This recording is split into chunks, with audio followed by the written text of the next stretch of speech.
Welcome, dreamer. Try to stay awake as we follow the slow, final day of a Roman centurion. His armor is old. His steps are steady. His time is nearly over. Can you reach the end without falling asleep? Subscribe now, comment, I accept the challenge, and leave a like before the first yawn takes you. The sky above the Roman camp was pale and quiet. A thin line of morning light crept slowly over the horizon, coloring the dirt roads with soft golden haze. The centurion stood near his tent, helmet in hand, observing the stillness of the fortress he had lived in for nearly 2 decades. The wooden walls, once freshly cut and sharp, had faded from battles, sun, and seasons. They stood like old sentries themselves, silent, splintered, and unmoving. His sandals pressed gently into the packed earth.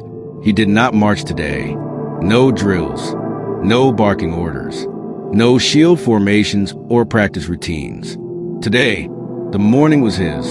It was the last one. The last time the camp stew would touch his ankles. The last time he'd hear the rustle of other soldiers stretching in silence, not yet shouting or sharpening blades. In the distance, a slow fire crackled in the mess tent. A single wisp of smoke curled into the sky, as if rising in tribute to a man who would soon walk away from duty. He remembered the countless times he had stood in line for rations, the grainy soup, the cold bread, the long silences. The taste no longer mattered. Routine was the only flavor left. He looked down at the gladius tied to his waist. It had not been drawn in years. Its edge remained sharp from maintenance, not combat. Even the leather grip bore the fingerprints of a younger man, one who once fought in foreign provinces, whose arms were stronger, whose legs could walk from Gaul to Rome without complaint. The camp's silence was broken only by a distant cough and faint creaking of a wheelbarrow rolling over loose stones. A younger recruit was delivering logs to the bathhouse. The centurion did not call out. There was nothing left to teach. They would learn as he had, slowly, through repetition, through mistakes, through years. Today, he would inspect his armor one final time, not to wear it, but to pack it. The brass fittings, slightly dulled, still shine faintly in the morning sun. His red crest, once vibrant and proud, now sagged slightly at the edges. It no longer needed to inspire. It only needed to rest. He sat on a worn wooden stool beside his tent, hands resting on his thighs. His eyes drifted across the familiar grounds. The latrines, the sparring pit, the tall standard rising from the command post. All still, all as it had always been. And yet, today it felt different, as if the entire camp was holding its breath, waiting for him to take one final step beyond its gates. His chest rose and fell slowly. He closed his eyes, not to sleep, but to remember. The sound of marching boots, the roar of the crowd during parades, the whispers in foreign tongues during border patrols, the rain in Germania, the sun in Hispania, the cold in Britannia. All behind him now, the centurion opened his eyes slowly. A slight breeze drifted past the camp's walls, carrying with it the scent of damp soil and worn leather. He remained still on the stool, fingers curled lightly over his knees, head bowed slightly in quiet reflection. There were no horns, no roll call, just the soft rhythms of a camp beginning to stir, without urgency, without orders. His mind wandered through the long corridors of memory. He recalled his first posting, a small outpost near the Etruscan border. He had been barely more than a boy then, eager, lean, full of fire. The leather of his first uniform had been stiff and unfamiliar. The shield felt heavier than it looked. The senior officers had seemed like giants. Now, many of their names escaped him. Faces faded into smoke. But the feelings remained. The tightness in his chest before his first march, the ache in his arms after training, the quiet pride of earning his first scar. He stood up slowly, knees cracking, joints stiff from years of movement. Every bone had served its time. The centurion stepped into his tent and unrolled a small, neatly folded cloth. Inside, his final possessions: a pair of sandals worn smooth, a bronze coin from Hispania, a faded letter from a woman whose name he could no longer say aloud. There was no ceremony for this, just the ritual of organizing what little mattered. He removed his armor piece by piece. The breastplate was heavier than he remembered. Its straps cracked, its rivets slightly loose. He polished it anyway, slowly, gently, not because it would be worn again, but because it had served him well. Honor was not in the sword. It was in the care of one's tools. Outside, the younger soldiers began to gather for their morning drills. They laughed, murmured, stretched. One tripped over a tent rope and stumbled forward, brushing the dirt from his tunic. The Centurion watched through a slit in his canvas door. The same mistakes, the same beginnings. A wheel turning endlessly. He took a slow breath and stepped out, now dressed simply in his tunic. The colors were faded, sun-washed, but the fabric still held its shape. He no longer needed the armor. Today, he would walk freely, unburdened by the weight of rank. He wandered the camp without a destination, past the smithy, where the blacksmith's hammer tapped softly on a glowing horseshoe, past the stables, where a sleepy mule blinked under the growing light, past the chapel, where a flickering oil lamp offered a faint glow. Each space greeted him not with words, but with familiarity. He stopped near the parade ground. The dirt was freshly raked, lines still visible from the morning routine. He pressed a sandal lightly against the ground, feeling the coolness of the earth. He did not miss the marching. He missed the precision, the rhythm, the silent agreement of many moving as one. That unity had been his life. Soon, it would be memory. In the far corner of the camp, a fig tree leaned toward the sun. He approached it, fingers grazing the bark. This tree had grown taller than when he first arrived. It had seen seasons come and go.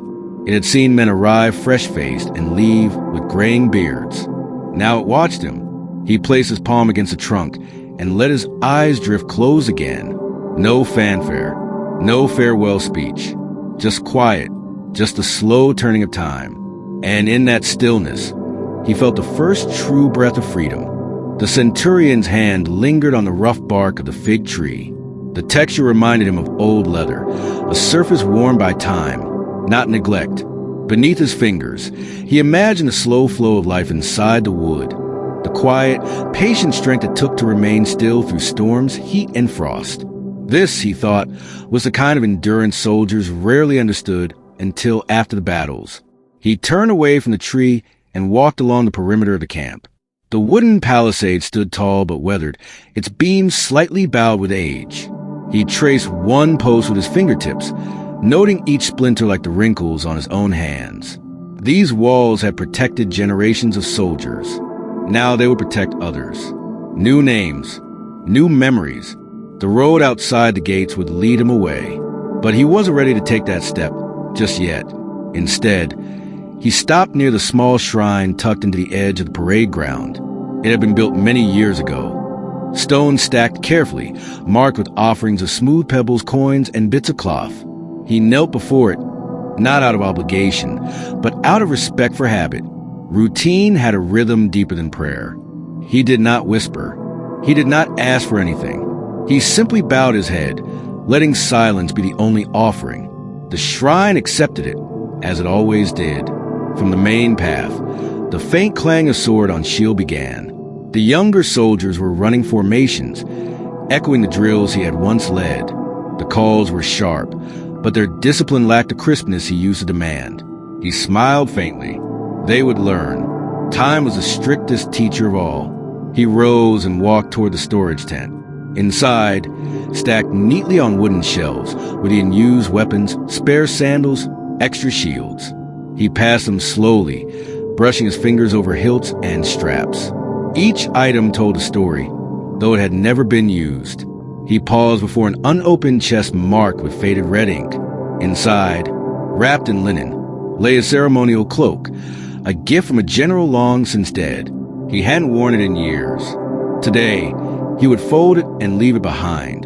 In the quiet corners of the camp, time moved differently. The shadows shifted with softness only found in the hours between duty and rest. He sat on a flat stone near the mess hall, watching ants trace careful lines across the dust. Their path was unbroken, deliberate, a rhythm of survival, unnoticed by most. He leaned back, resting on his hands. The sun was climbing now, warming his face. He did not squint. His eyes had seen too much brightness, too many dawns rising over fields of mud and blood. This sun was different. It was gentle, not a herald of movement, but a reminder of stillness. From somewhere behind him, the baker's apprentice called out for more flour. The familiar voice broke the stillness briefly, but the Centurion did not turn. That boy had joined only a year ago. Clumsy, cheerful, always late with rations.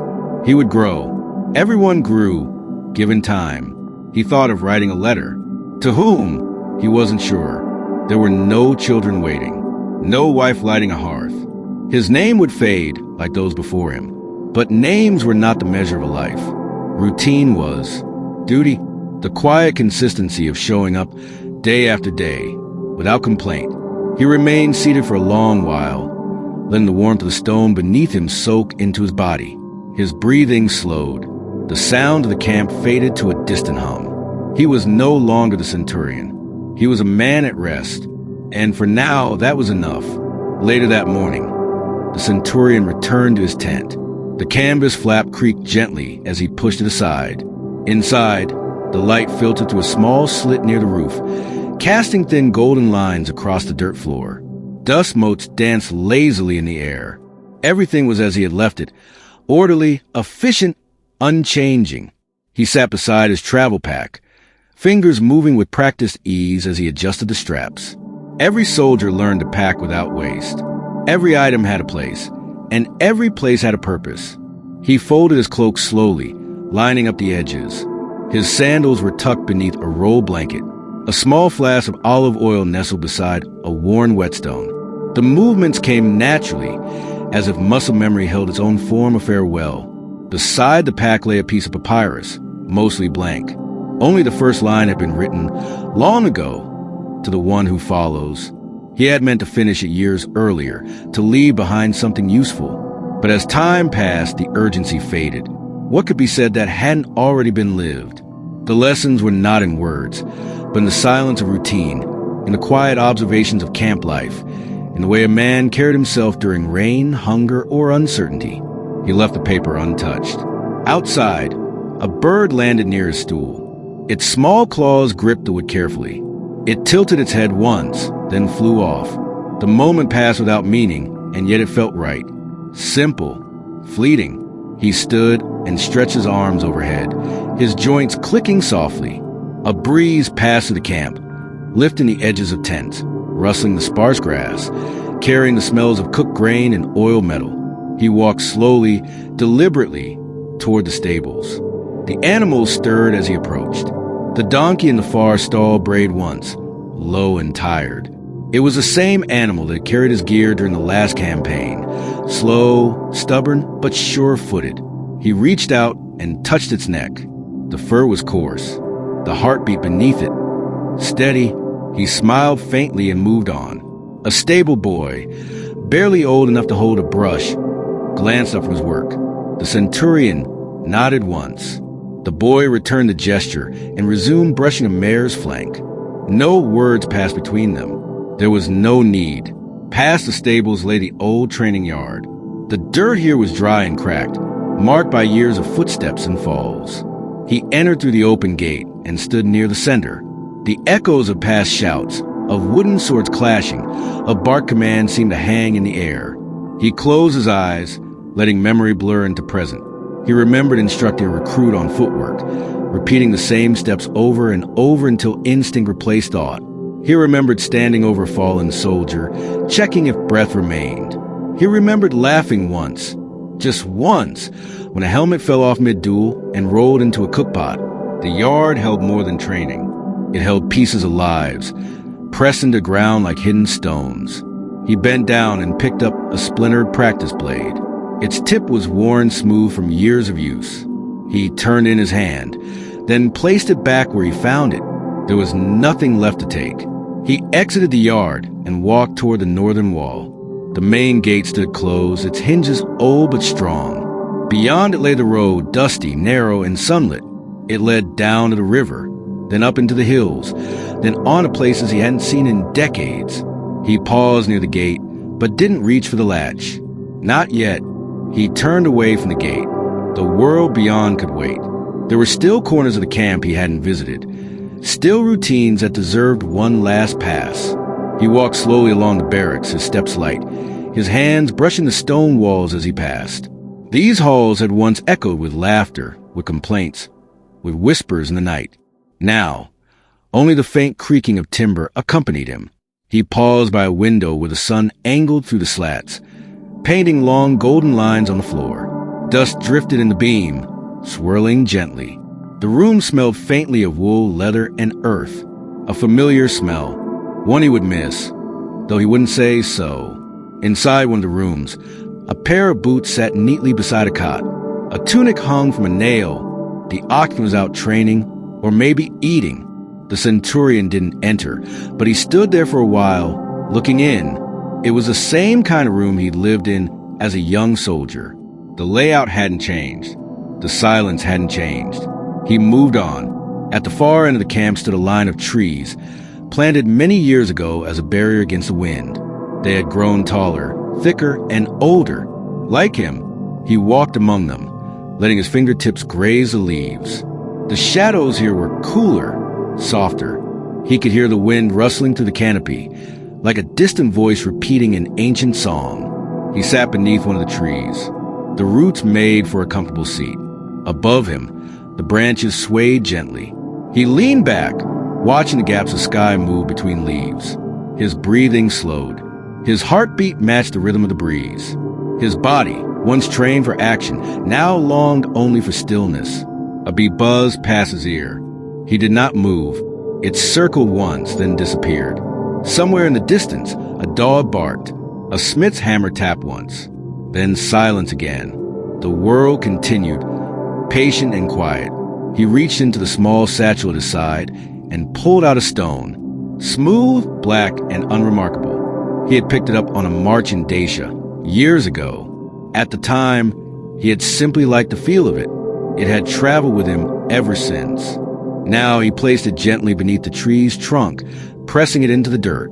A private offering, a marker only he would recognize. He remained seated as the sun climbed higher. The light filtered differently now, dappled and warmer.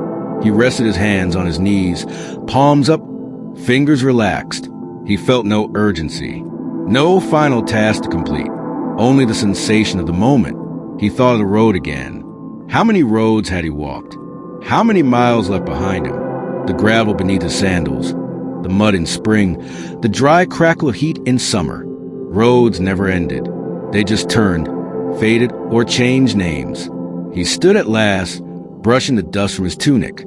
His legs were slower than they once were, but steady. The body remembered, even when the mind wandered. He returned to his tent once more, stepping inside for the final time. The shadows were longer now. He sat on a stool and untied his pack. He took one last look at the place that had been more home than any house.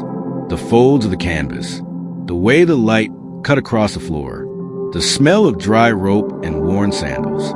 He did not speak. There were no words needed, no goodbye, no ceremony. He simply breathed. Then he stood, lifted his pack, and stepped into the sun. The Centurion passed through the main gate, which had been unlatched quietly by one of the sentries, perhaps out of respect, perhaps out of routine.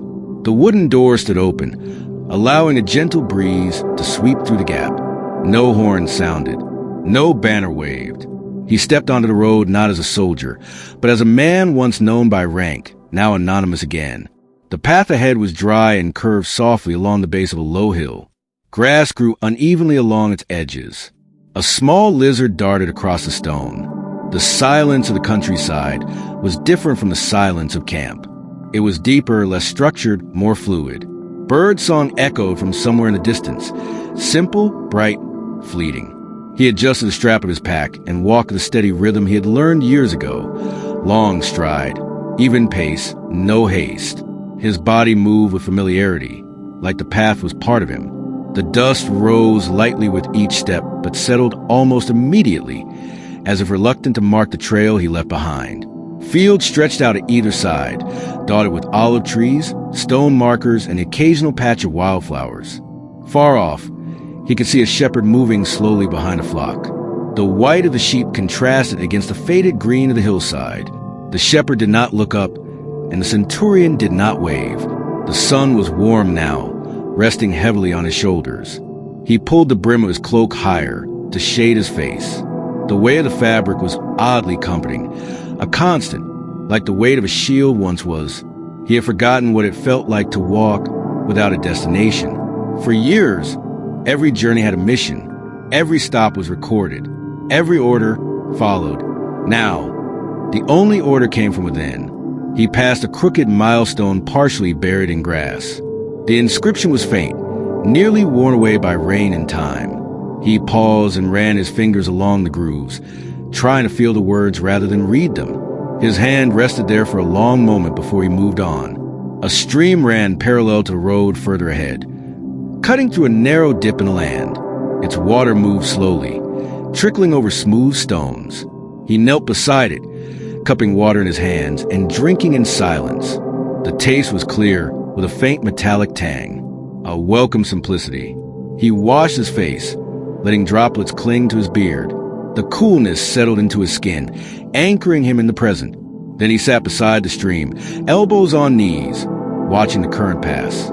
Time, he thought, was like this water, always moving, never returning, always erasing. He reached into his pack and retrieved a small cloth pouch. Inside were a few olives, a bit of cheese wrapped in wax linen, and a piece of dried figure. He ate slowly, savoring each bite. There was no rush, no call to return, only the sound of water, wind, and his own quiet chewing. When the meal was finished, he wiped his hands on the grass and leaned back against a stone. He closed his eyes and listened, not to danger, not to orders, but to the gentle lull of nature. A bee passed near his ear, buzzing steadily. A breeze shifted the grass. Somewhere nearby, a frog chirped once, then fell silent. He opened his eyes and looked at the sky. It was blue, wide, and empty, just like the rest of his day. The Centurion rose and streamed slowly, brushing grass and dust from his cloak. The sun had climbed further across the sky, casting shorter shadows. The warmth on his back was constant now, less a burden, more a quiet presence. He resumed walking along the path, his footsteps soft and deliberate, his destination still undefined.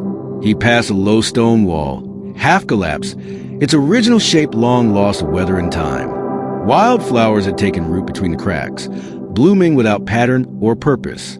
He stopped briefly to run his fingers across a small white blossom. It felt delicate, light, unaware of the centuries that surrounded it. The path widened slightly, revealing a fork.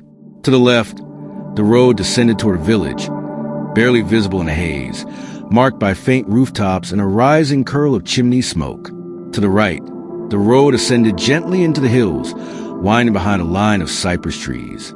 He considered both without hurry. Then, turning toward the hills, he began the slow incline. The trees offered brief intervals of shade, their shadows dancing across the road. The scent of pine and earth mingled in the air. His footsteps fell into a steady cadence again, measured unhurried, like a distant drum fading into memory. He passed a broken amphora lying among stones, half buried, forgotten. Perhaps it once carried wine or oil. Now it held only silence. Birds flew overhead, casting brief shadows that rippled across his face. He didn't look up. He simply walked. The higher he climbed, the quieter the world became.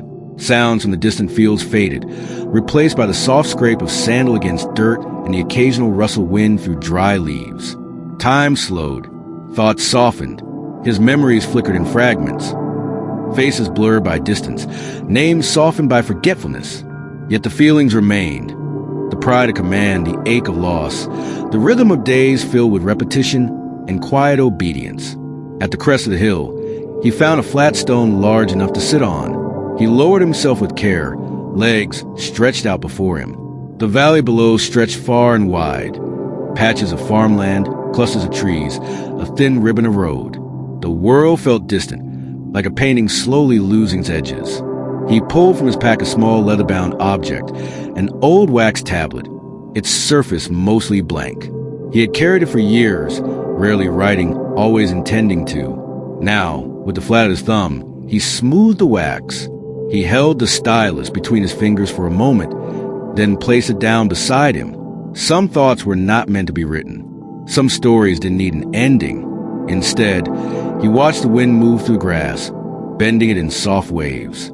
He listened to the soft creak of an old tree nearby, swaying with a rhythm all its own. The sky was pale now, brushed with streaks of white clouds, their motion almost imperceptible. He leaned back on his elbows, letting the weight of his body settle into stone. The coolness of the rock met the warmth of the sun, a perfect balance. His breathing was slow, even. He counted the seconds between heartbeats, each one softer than the last. No armor, no orders, no mission, just breath, just wind, just sky. He remained on the hilltop for a long while, eyes half closed, the sky above slowly shifting hues as afternoon crept into early evening. The light grew softer, casting everything in a golden veil. The valley below looked still, almost like a memory painted onto the land. The distant fields no longer whispered with a breeze, and even the birds seemed to pause.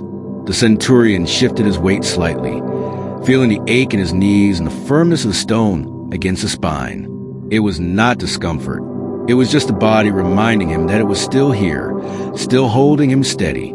He reached again into his pack and pulled out a thin, worn piece of cloth, a strip from an old standard, faded to a pale reddish brown. He had taken it with him after his last command, not as a symbol of victory, but as a reminder of order, of form, of identity. Now he unfolded it and let it rest across his lap. It fluttered gently in the breeze, no longer flying, no longer needing to. Its purpose had been fulfilled, like his own. He thought again of the camp, the way its gates had closed behind him without ceremony. There was no need for farewell speeches or final salutes. A life of discipline did not require applause to end. It only required peace. And he had found it here, at the edge of a nameless hill, surrounded by the slow breath of nature. He lay back fully now, his arms folded across his chest, the strip of cloth resting over his fingers. The ground beneath him was warm, the sun still above, though lower now, casting long shadows down the far slopes. He watched the sky change. Blue faded to pale orange, then to soft rose, then to the first hint of gray. He traced, in his mind, the map of every road he had ever marched. Each campaign, each journey, each province where he had stood in armor and given commands. The weight of those memories did not press on him now. They passed over him like wind through branches, felt, acknowledged, but no longer held. He did not miss the noise or the drill or the long nights of standing watch. What he missed was the quiet between orders, the moments of waiting, the way firelight flickered on tents during winter, the feeling of knowing that, for just a short while, everything was still. That same stillness surrounded him now. He closed his eyes and listened, the soft hum of crickets beginning to stir, the rustle of leaves, the faint hiss of wind between stones. His own breath steady and shallow. His hands relaxed. The cloth slid gently off his chest, caught briefly by the breeze before settling beside him. He let the silence fill him, not as an ending, but as a return. As twilight settled gently over the hills, the sky shifted from soft orange to a muted lavender, then to deepening shades of blue. One by one, the first stars appeared, faint and tentative against the fading light. The Centurion remained still, his back to the earth, his gaze unfocused on the vastness above. The day had grown quiet in a different way now, not the silence of pause or waiting, but the stillness of closure. There were no sounds of labor in the fields, no travelers on the road below, no echoes of military routine. Only nature's soft descent into night. The chirp of crickets, the distant hoot of an owl, and the occasional rustle of wind-stirred grass. The Centurion blinked slowly, not from fatigue, but from contentment. The weight of the day, of the years, had lightened. It had not vanished. It had simply settled, like dust after a long march, no longer suspended in the air, no longer clouding his vision. His limbs were relaxed, his hands resting palms up on the ground beside him. The earth felt cool now, radiating the memory of sun-warmed hours. Each breath was deeper, slower, as if he were synchronizing with the rhythm of the land itself. He sat up slowly, placing his hands behind him for support. The stars had multiplied. Dozens now, maybe hundreds, blinking softly, patiently. He traced imaginary patterns among them, not the constellations of myth, but simpler ones, shapes that reminded him of formations, of shields raised in unison, of the way tents aligned perfectly in the morning light. He let his eyes fall on the distant silhouette of the camp, now barely visible. A tiny smudge on the horizon, marked only by the faintest glimmer of a guard torch. It did not call to him. It merely existed, like the chapter of a book one has already read. He stood again, slower this time, not because of age, but because there was no need for haste. His hands brushed against his thighs, against the fabric of a life-worn well. He lifted the strip of faded cloth from the ground and folded it once, then again, tucking it back into his pack, not as a keepsake, as a gesture. The road continued, winding downward into a shallow valley where fireflies danced over wildflowers and fallen branches. He stepped forward, his path lit by silver moonlight. Each step was soft, almost silent. The world did not resist his passage. It welcomed it. A small brook crossed the trail ahead, its surface catching starlight and bending in ripples. He knelt beside it once more, cupping water to his lips. The taste was cooler now, clearer somehow, like it had waited all day to refresh him. As he rose, he noticed a stone near the water's edge. Flat and smooth, its surface was perfect for sitting. He lowered himself onto it and looked skyward again. The constellations were clearer now. A full moon had begun to rise, casting the hillside in a pale glow. Trees stood like statues in the distance. The grass barely moved. And in that place, in that moment, he smiled. Not out of joy, not from triumph, but from something deeper, acceptance. His time had passed like the day, slow, bright, uneventful to some, but full in its own quiet way. He had no plan for morning, only sleep. The moon had climbed high now, casting a soft silver sheen across the landscape. The Centurion sat quietly on the stone, his eyes drifting across the nightscape with a calm that went beyond rest. It was a calm shaped by years of repetition, of discipline, of waiting. Not for something to happen, but for something to end with grace. Around him, the night creatures stirred gently. The wings of a passing owl cut the air in silence. Insects sang in steady rhythm, their chirps overlapping like soft voices in a distant hall. Leaves rustled occasionally, but no wind followed. The land breathed on its own. He let the sound of it fill his ears, not as a distraction, but as accompaniment. He was not alone, and yet no one else was near. The company he kept was the earth beneath him, the stars above, and the memories that rose quietly from within. He thought of his comrades, not just those who had fallen in battle, but those who had vanished into the slow turn of life. Men who had once marched beside him, who had trained with him in the cold dawn, who had shared stale bread beneath the rain. Their faces were dim now, their names softer, but their presence was felt. It wasn't sadness he felt. It was something simpler. Presence without weight, memory without ache. He looked down at his hands, scarred, weathered, strong even now. They had held swords, shields, ropes, letters. They had pointed, gripped, built, buried. They had carried out orders. They had offered no resistance to duty. Now they rested on his lap, fingers curled slightly inward, empty of purpose, full of peace.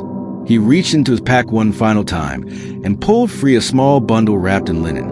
Inside were the simplest of items, a few coins, a carved wooden token, and a pebble shaped like an eye. He collected these without reason, carried them through provinces, kept them tucked away like anchors to unnamed moments. He set them on the stone beside him, unwrapped. No shrine would receive them. No ceremony would mark them. They simply were. He stood once more, not to leave, but to look. The hills beyond rolled in soft silhouettes, bathed in moonlight. The air was still. Time, too, felt slower, less urgent, as though the earth had acknowledged his journey, and now waited in respectful silence. He walked a few steps forward and sat again, this time in the grass, his legs crossed, his back straight, his eyes forward. His breathing deepened. The cloak around his shoulders shifted with the slightest movement. It no longer signified rank. It simply kept him warm. There were no words left to say. Not to himself. Not to others. All that had needed to be lived had been lived. The rest would pass, like breath into darkness, like stars into morning. And so, beneath a canopy of stars, wrapped in stillness, the Centurion closed his eyes, not from weariness, but because the day had ended, and that was enough. The earth beneath him cooled slowly as the night deepened. No longer warmed by the day, the stone and grass took on the temperature of the air, crisp but not cold, quiet but not void. The Centurion remained seated, still and composed, his breaths falling into rhythm with the rise and fall of the hill itself. The stars had multiplied again, now crowding the heavens in silent congregation. He did not try to count them. He simply let their soft light press down gently over his shoulders. They had always been there, above the provinces, above the marches, above the shouts and the battles. Stars did not change. They only watched. His legs, once used to hours of standing, remained folded beneath him without complaint. The discomforts of the body had faded into the background. What remained was a kind of stillness that most men only found in their final seasons. A stillness earned, not granted. A fox moved quietly along the tree line, its paws barely disturbing the fallen leaves. It paused once to sniff the air, then continued on, unbothered by the human presence nearby. Even the animals had accepted him now, as part of the hill, part of the night. From a far-off slope, a lone shepherd's song drifted faintly through the night, wordless, slow, almost indistinguishable from the wind. The Centurion tilted his head slightly, not to listen more closely, but to allow the melody to pass through him. It reminded him of old lullabies, though he could not remember the words. In his youth, he might have worried about the time, about duty, about when to rise, when to rest, when to report. Now, there were no horns, no schedules. The passing of time was measured only by stars moving quietly overhead and by the gentle cooling of the air on his skin. He thought of Rome, not as it was told in stories or praised in speeches, but as he had known it. The markets with uneven stones, the clatter of wheels, the smell of bread in the early hours, the sound of sandals on marble, the occasional shout from a window. These were not the empire's glory. They were at heart, small things, enduring things. And as with all memories, they arrived not in order, but like leaves on water, one after another, each floating until it drifted beyond reach. He did not reach after them. He simply let them pass. His eyelids grew heavier, not from fatigue, but from stillness. His shoulders softened, his breath lengthened. The sound of the world faded further. The crickets more distant, the wind softer, the shepherd's song now just a hum. He lay back once more on the grass, this time with purpose. His arms folded gently across his chest, legs stretched out slowly beneath him. The moonlight bathed his face. His eyes remained closed. There was nothing more to see, nothing more to remember. Only the quiet, only the night, only the slow, final rhythm of a man who had walked every mile of his journey and needed no more. Time passed, though the Centurion no longer measured it. Minutes dissolved into the soil, into the curve of the hill, into the steady glow of moonlight on stone. The air had grown cooler now, settling into the quiet chill that comes just before dawn. But he did not shiver. The warmth of stillness held him, deeper than any cloak. He dreamed, perhaps, though his mind no longer shaped things in the way it once had. No battles, no orders, no formations or shadows of command. Only slow patterns of light, a flicker of riverbanks, the echo of distant rain on tiled roofs, the crunch of gravel beneath his first pair of sandals, fragment of a life lived long and without ceremony. His breathing slowed further, softer now than the breeze itself. Above, the stars remained, unchanged, though the night had turned his face ever so slightly toward morning. Faint hints of pale silver began to press against the edges of the sky, not enough to banish the darkness, but enough to remind the world that light always returns. A deer moved near the edge of the clearing, stepping with careful grace over the grass. Its ears flicked once, listening, but it did not flee. It looked toward the figure lying still in the meadow and seemed to understand. There was no threat here, no motion, no need for caution. Just a scent of leather, old earth, and time. The Centurion's hands, relaxed at his sides, remained open, Fingers curled softly into the soil. The last of his pack lay beside him, untouched now. The small token, the folded cloth, the pebble, they rested like quiet witnesses, testaments not of achievement, but of presence. From a horizon came the faintest outline of the sun, not visible yet, but sensed like the breath before speech, the pause before gesture. The sky began to turn, not in haste, but with the solemn patience of the eternal. Blues gave way to grays, grays to soft amber. And still, he lay there unbothered. The world did not need to know his name. It did not ask for his story. It simply accepted that he had walked, breathed, watched, served, and now rested. Birds began their tentative morning calls. A single feather, pale and thin, floated down from somewhere unseen, landing gently near his shoulder. It did not disturb him. Nothing disturbed him, because in the deepest stillness, beyond fatigue, beyond duty, beyond thought, he had become part of the land, a figure of the hill, carved not in stone, but in silence. And the road that stretched behind him would fade, like all roads do, not erased, just completed. The first light of morning crept softly across the land, brushing the tops of the distant hills with the faintest hint of gold. It was not a dramatic sunrise, nor a sudden flood of brilliance, just a quiet shift, a subtle suggestion that another day was beginning.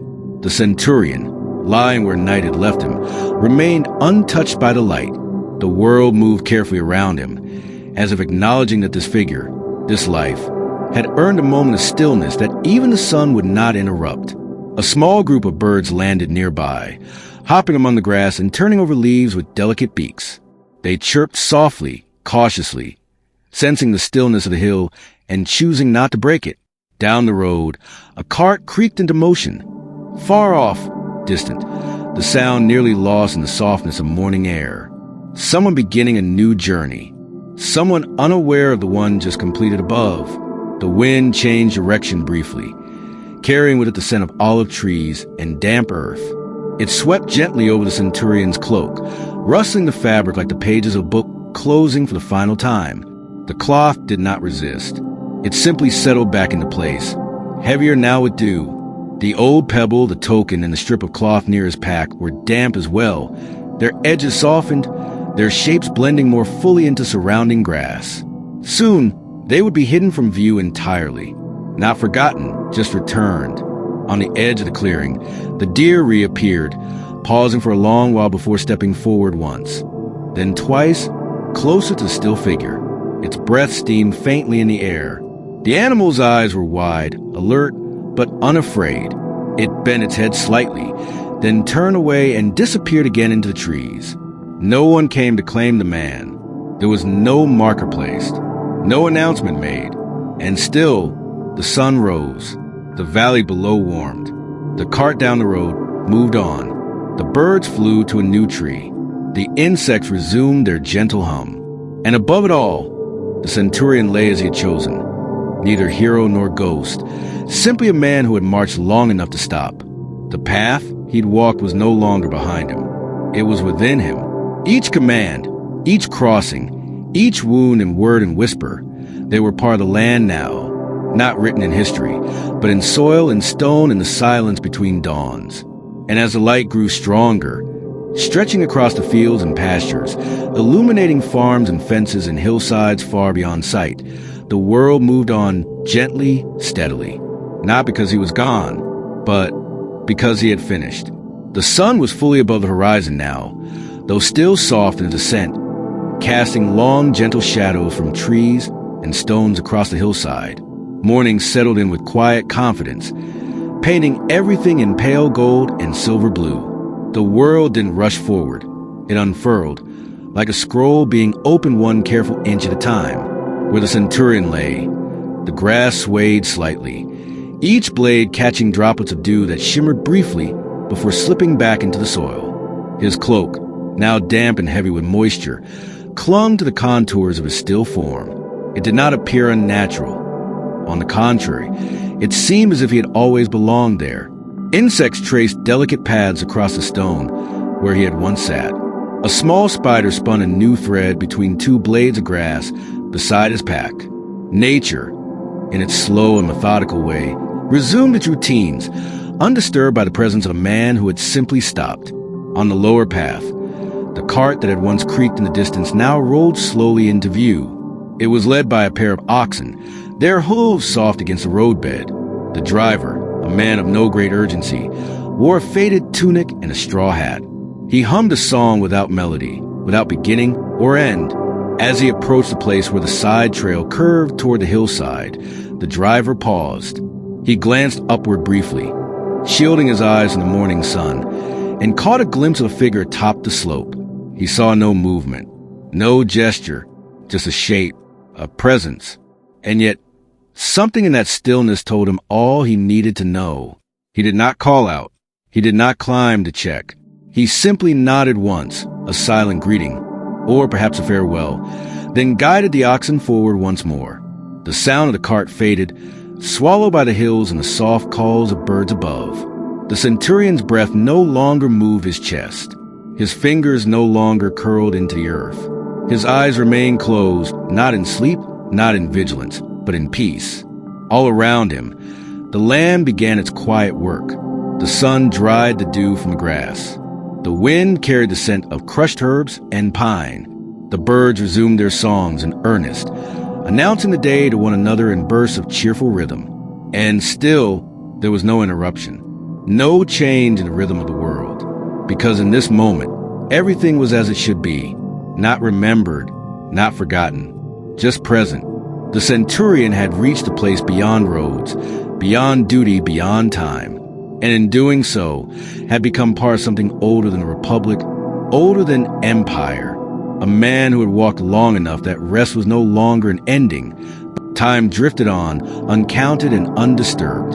The sun, higher now, warmed the tops of olive trees and the sides of weathered stones. Life resumed its quiet pace.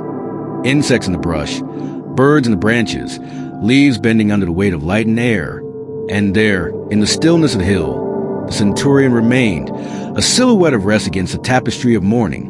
A pair of travelers approached along the lower road, their voices low and rhythmic. One carried a walking stick. The other held a bundle tied with rope. As they passed the point where the cart had once slowed, they too paused, glancing up toward the hilltop. They saw the same unmoving shape among the grass, distant and faint in outline. There was no fear in them, only a moment of reflection.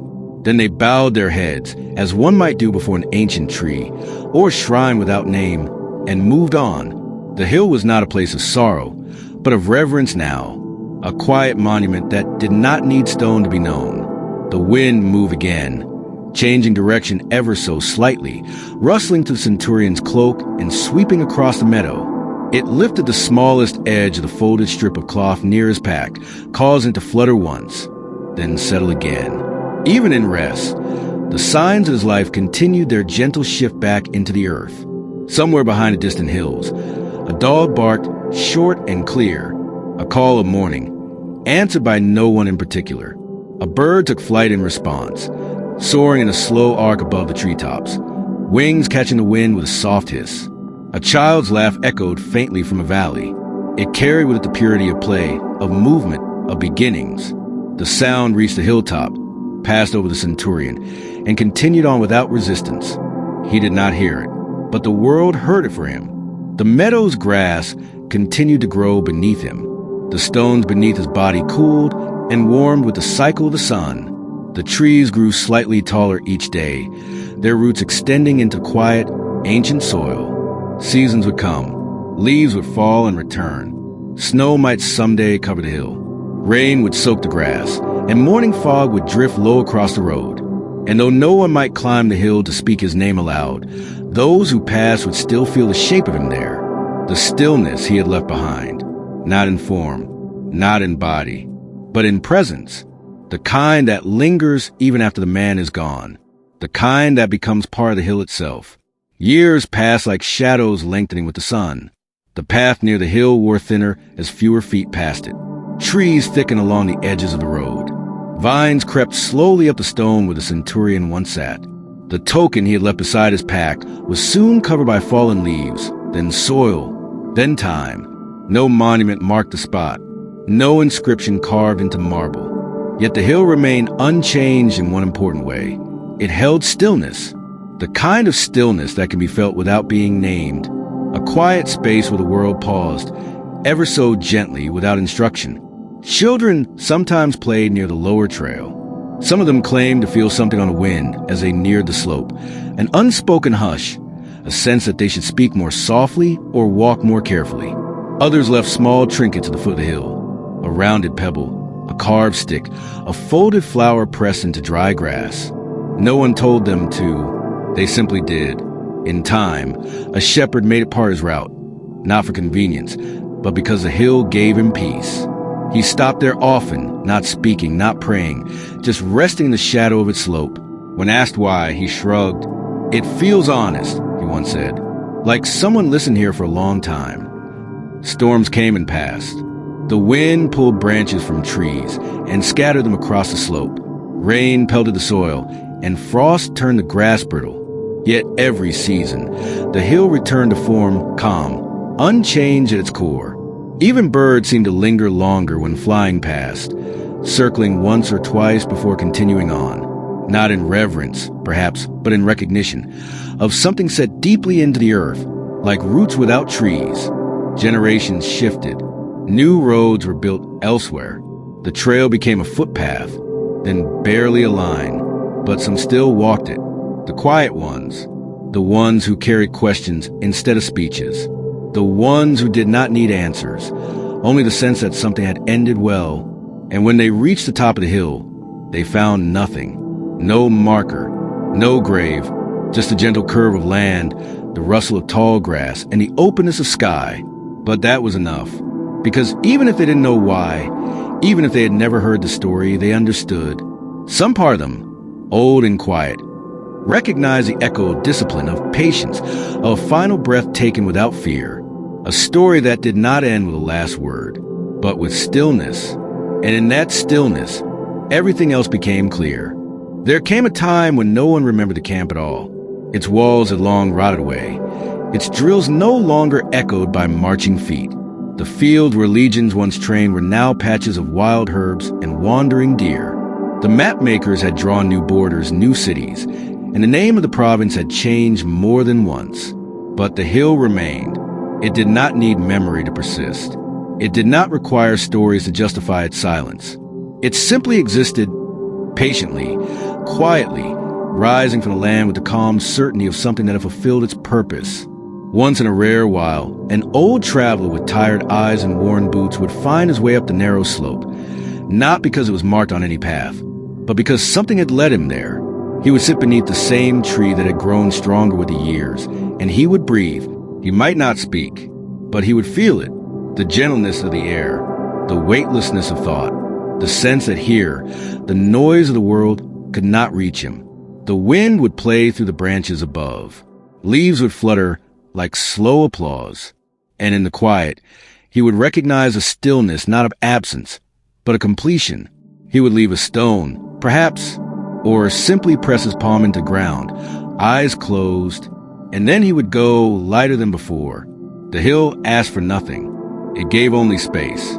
In later centuries, a small settlement appeared beyond the valley. The villagers, unaware of the full history, still called the hill by a name that meant the quiet rise. When children asked why, the elders would shrug and smile. "It's always been peaceful up there," they'd say. "Like the world stops talking when you stand on top." Some said it was because the view was beautiful. Others claimed it was sacred. But no one really knew, and that was part of the truth. Because some stories are not carried in books or scrolls or spoken aloud. They are kept in the feel of the earth underfoot, in the way grass bends but doesn't break, in the hush that settles over a place long after footsteps have faded. And so the hill endured, not as a monument to war or glory, but to rest, to the life of a man who had once given everything to motion, and who had finally chosen to stop. And in that stopping, had given the world a rare gift, a place where nothing needed to happen, where silence was enough. Time continued its slow work. Trees grew, their roots weaving gently into the hillside, anchoring the slope as it protected the quiet it held. Moss spread softly across old stones. Wildflowers bloomed and withered in cycles that paid no mind to centuries.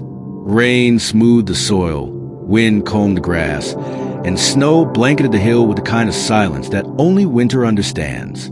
Still, the peace of the place never changed. The villagers nearby learned, without instruction, to lower their voices when speaking of it. Children grew into adults and passed along the habit. They didn't visit often, and when they did, they stayed only briefly, never out of fear but out of respect. Some places did not need to be filled. Some places needed only to be left alone. The hill became part of the rhythm of the land, a steady note in the long, slow song of nature. It wasn't the highest point nor the most beautiful, but it had presence, a shape that felt deliberate, though no builder could be named. In an age where stories became history and history became legend, a wandering scribe stopped in the village and heard whispers of the hill. Curious, he climbed its slope one calm morning, expecting ruins or stone or shrine. He found none of those, only grass, wind, light, and something else, something he could not name. He returned to the village and wrote nothing. He had come seeking a story to record, but found one that refused to be captured. It was not meant to be retold. It was meant to be felt. Seasons turned again. The village remained small. Roads bypassed it. Empires rose and fell far beyond its horizon. Great wars came and went, shaking the world elsewhere. But the hill stood untouched, its silence immune to flags, to borders, to kings and chaos. One day, an old woman nearing the end of her days asked to be taken to the top. She had never climbed it before, though she had lived nearby her entire life. Her family helped her to the base, then she made the final steps alone. When she reached the summit, she sat in the grass, closed her eyes, and smiled. She didn't say why, but her breath, her posture, her stillness, all spoke clearly. She had found what the Centurion once found. Not answers, not meaning, just the end of noise, the beginning of rest. And when she came back down, she whispered only 3 words to her grandson. It's still there. The hill remained, unmoved by centuries. Long after names changed and languages shifted, its shape held firm, soft, curved, and familiar. Nature had made it whole again, as if it had never held a camp or a centurion or anything but soil and sky. But still, in its quiet curves and wind-worn slopes, something lingered. Not a spirit, not a presence. Something simpler, something more honest. A memory without a mind to hold it. A story without a teller. And yet, some felt it. A hunter once wandered off his trail and found himself at the base of the hill. He paused, unsure why he had stopped. He listened to the wind, and it felt slower. He removed his hat and sat on a fallen branch for a while. Then he turned back, not bothering to climb. He told no one what he felt, only that he didn't fire a single arrow that day. Didn't feel right, he said, and nothing more. Years later, a group of scholars passed through the village, cataloging folk traditions and old beliefs. They asked about the hill. A few villagers shrugged. One said, "It's just always been there." Another said, "It's quiet up there, real quiet." The scholars climbed it with measuring tools and notebooks. They found nothing. No ruins, no tombs, no markings, just stillness. They left confused, unable to find why they had expected something more. But the villagers understood. There was nothing to find, because what mattered had never been a thing. It had been a moment, a choice, a final breath, taken with full understanding long ago. The hill kept that breath like the earth keeps seeds, not to preserve it, but to let it become part of something wider. The memory had taken root, not in mind or word, but in silence. Even the animals sensed it. Dogs paused at the base and waited instead of running ahead. Birds rarely landed at the top. Deer grazed along the sides, but not the summit. Not out of fear, but respect. A natural reverence for a space that did not belong to noise. It was said that once, during a great thunderstorm, lightning struck a tree near the top. The bark split and a branch fell. But when the villagers visited later, they found the hill untouched. The grass had not burned. The air did not smell of smoke. The storm had moved on. Some claimed the hill had refused to be disturbed. Others said nothing at all. They simply walked a little slower when they passed it. And so, the story remained, not in any book, not in any voice, but in the hill itself. Still, unclaimed, complete. One final spring came, as gentle as all the others before it. Wildflowers dotted the hill once more, brushing against the breeze like soft-spoken greetings. The grass grew tall and slow. The sky stretched wide, clear clouds, filled only with a hush of distant wings and the whisper wind. The hill waited, not for anything, but as it always had, without need. And one day, a boy with tired eyes and a quiet mind climbed its slope. He wasn't running from anything. He wasn't searching, either. He just walked. Noticed the way the grass parted for him, the way the silence grew warmer the higher he stepped, the way his thoughts, usually tangled and loud, began to slow. When he reached the top, he sat. There was no ceremony, no task, no goal, just breath. He looked out across the land, and though he had never seen it before, it felt familiar, not from stories, not from dreams, from something simpler. Something inside him recognizing something outside. He stayed there all day, watched the sun cross the sky without checking its time, heard the breeze shift from east to west, watched the shadows stretch, then soften. And as evening approached, he closed his eyes, not to sleep, not to end, but just to feel.